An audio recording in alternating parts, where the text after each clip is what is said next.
បានជួបថ្លៃគូសង្សារនេះគឺជាវាសនា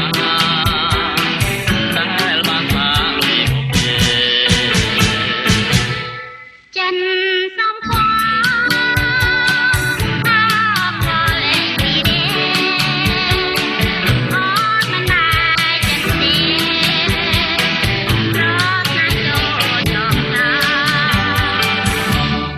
មុនដូចនាវីតាមេតាបនាំទៅឆ្ងាយព្រោះរូបបងសាអភាและគេណាសង្ឆាឆាយបងអើយអូនសប្បាយព្រោះអូនបានរំអនលោកដំណងតែបងជាមុខរងគ្រា